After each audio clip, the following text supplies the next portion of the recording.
परम करुणामय महाप्रभु श्री जगन्नाथ अलौकिक इच्छा जो आज अपराह्न 3टार उत्तर घमुसर वनखंड जगन्नाथ प्रसाद रेंज ऑफिस सम्मुख में श्रीजीव को रथ निर्माण निमंते व्यवहृत 12 खंड शिमुली काठ को पूजा करी श्रीक्षेत्र अभिमुखे प्रेरण कर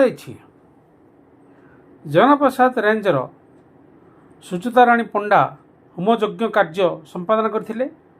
पंडित नीलमाधव पति द्वारा होमयज्ञ कार्य संपन्न होता।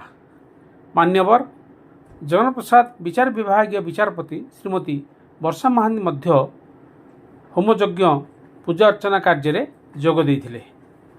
जोग गुरु क्षीरचंद्र दास, ज्योतिर्विद अन्नदा त्रिपाठी, शिक्षाविद प्रदीप कुमार भूया, आईनजीवी निराकर साहू, सामाजिक चंद्रकेतु राउत, समाजसेवी सत्यम सोम रथ समेत बहु भक्त श्रद्धालु शुभेच्छु और जगन्नाथ प्रेमी जोग देइथिले।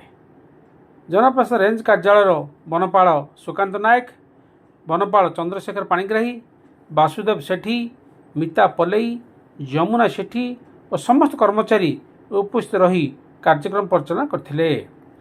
जगन्नाथ प्रसाद रेंजरू प्रथम थर पर महाप्रभु जगन्नाथ रथ निर्माण पर श्रीक्षेत्र को दारु पठा जाइथिबा जोगु अंचलवासी मन में आनंद उल्लास देखा। Bureau report Lochak live.